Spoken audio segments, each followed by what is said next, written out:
Hello everyone. आज हम करेंगे जीएसटी के ऊपर। जो जीएसटी है, गुड्स एंड सर्विस टैक्स, वो इनडायरेक्ट नेचर का टैक्स है। एक तो होता है डायरेक्ट टैक्स, एक होता है इनडायरेक्ट। अब इनडायरेक्ट टैक्स क्या होता है?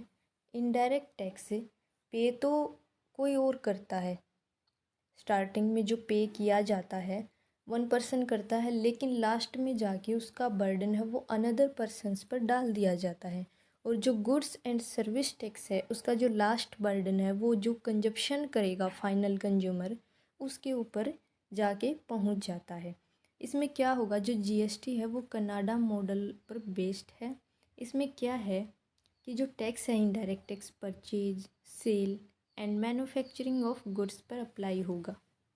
इनडायरेक्ट टैक्स जो होता है हमारा, सेंट्रल एंड स्टेट दोनों ही गवर्नमेंट क्या करती हैं, अप्लाई करती हैं। फिर इसके बाद देखिए, जो गुड्स एंड सर्विस टैक्स है वो 1 जुलाई 2017 से इंडिया में अप्लीकेबल हुआ था। और जो जीएसटी टैक्स है उसके अंदर 17 टैक्स को, जो इनडायरेक्ट टैक्स थे 17 टैक्स, उनको मर्ज किया गया था।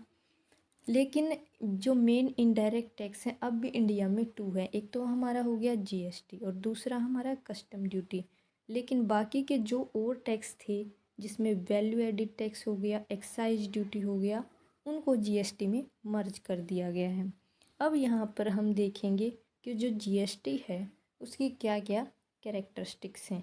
देखिए, फर्स्ट हमारा है source of revenue of government. इसमें क्या कहता है, गवर्नमेंट को जो भी रेवेन्यू होती है टैक्स से, उसमें 55% हिस्सा है वो इनडायरेक्ट टैक्स का, यानी इनडायरेक्ट टैक्स से कम 55% तक गवर्नमेंट अपनी रेवेन्यू लेती है। दूसरा है इनडायरेक्ट टैक्स है वो गुड्स पर भी अप्लीकेबल है और सर्विस पर भी अप्लीकेबल है।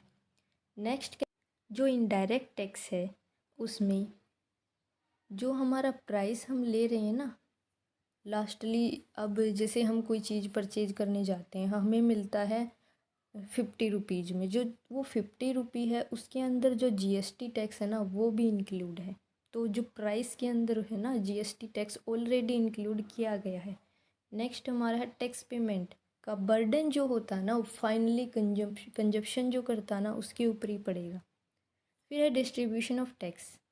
डिस्ट्रीब्यूशन ऑफ टैक्स जीएसटी में किस प्रकार किया गया है, जो असेंशियल कमोडिटी है यानी कि जो आवश्यकता की चीज़ें हैं उनके ऊपर तो लो रेट से अप्लीकेबल किया गया। और जो कि हार्मफुल चीज़ें हैं, अल्कोहल हो गया या कोई अदर हार्मफुल थिंग्स हैं जो मनुष्य यूज़ करता है, उसके ऊपर हाई रेट से टैक्स है वो एप्लीकेबल है। जो जीएसटी है ना, वो लो इनकम के जो पर्सन्स हैं उनके ऊपर तो बिल्कुल हार्मफुल, ये कहें कि मतलब रिग्रेसिव टाइप का टैक्स है। क्यों? अब लो इनकम वाले हैं वो तो 200 रुपये पे करने में भी उनको मतलब मुश्किल होती है, लेकिन जो रिच पर्सन है वो तो 200 रुपये ईजिली पे कर देते हैं। जीएसटी ठीक है, एक समान रेट से लागू किया गया है, लेकिन जो गरीब लोग हैं उनके लिए तो ये जो जीएसटी है वही उनको हाई रेट लगती है। नेक्स्ट आइए, ओल्ड इनडायरेक्ट टैक्सेशन जो पॉलिसी थी उसमें क्या कमियां थी, और उन कमियों को देखते हुए जीएसटी टैक्स को अप्लाई किया गया। देखिए, इसमें क्या था कि एक टैक्स को दूसरे टैक्स से सेट ऑफ नहीं कर सकते थे। कि कभी कभी ये हो जाता था कि अगर हमने एक बार टैक्स पे कर दिया उसी चीज़ के ऊपर, तो दूसरी बार फिर हमें नेक्स्ट प्रोसेस में वहाँ पर टैक्स पूरा का पूरा पे करना होता था, कोई क्रेडिट हमें वहाँ पर नहीं मिल रहा था। दूसरा है कि बहुत सारे टैक्स थे, कम से कम 17 टैक्स तो अभी इसके अंदर मर्ज किए गए हैं और उनकी अलग अलग रेट थी, तो वो एक डिफ़िकल्ट टाइप की प्रोसेस थी। थर्ड हमारा है डबल टैक्सेशन। कभी कभी कुछ थिंग्स को गुड्स में भी इंक्लूड कर लिया जाता था और सर्विस में भी, तो वो डबल टैक्सेशन है वहाँ पर एप्लीकेबल हो रहा था।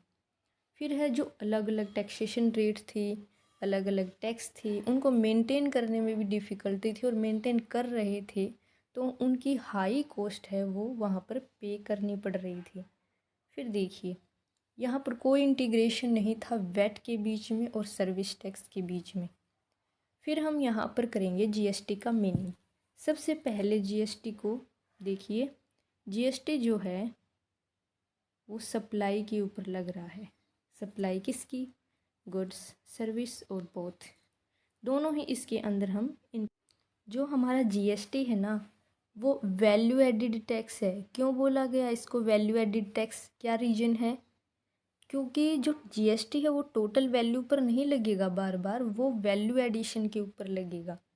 एग्जाम्पल लीजिए, जैसे कि हमने 1000 की चीज़ है वो परचेज की, उसके ऊपर 10% क्या किया? जीएसटी पे कर दिया, तो वो 100 रुपये था जीएसटी, ये टोटल कितना हो गया?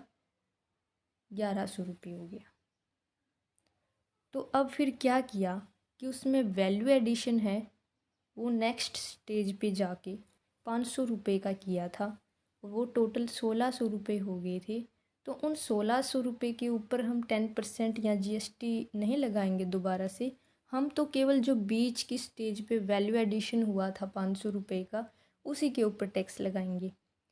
जैसे एग्जांपल लीजिए, स्टार्टिंग में पहली स्टेज थी मैन्युफैक्चरिंग स्टेज 1000, फिर नेक्स्ट स्टेज पे जाके ये 1500 रुपये हो जाते हैं, फिर इससे नेक्स्ट वाली पे 2000 में हमने लास्ट में सेल कर दिया।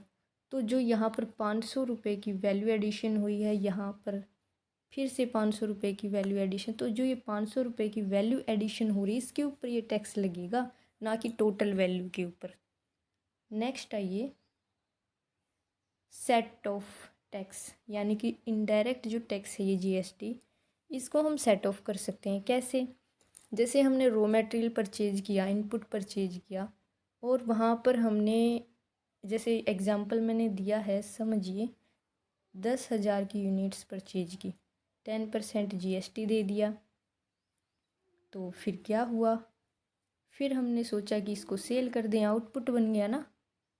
तो वहाँ पर 10% के हिसाब से देखें तो 1200 रुपये फिर से लग गया। तो 1200 थोड़ा पेमेंट करेंगे हम, यहाँ पर हमें क्रेडिट मिल जाएगा, क्योंकि ऑलरेडी हम इस 10,000 की वैल्यू पर तो दे चुके हैं। जो वैल्यू एडिशन हुई था ना 2000 रुपये की, उसी के ऊपर दोबारा से पेमेंट करेंगे।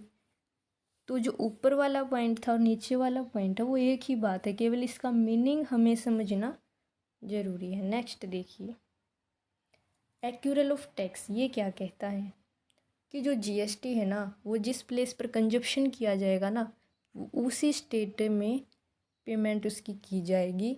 मैन्युफैक्चर हो सकता है कि यहाँ पर हरियाणा में हो और कंजप्शन पंजाब में हो, तो जिस प्लेस पर कंजप्शन होगा वहीं पर जीएसटी को पे किया जाएगा। Thank you. अगर मेरी वीडियो आपको अच्छी लगी हो, लाइक करें, सब्सक्राइब करें।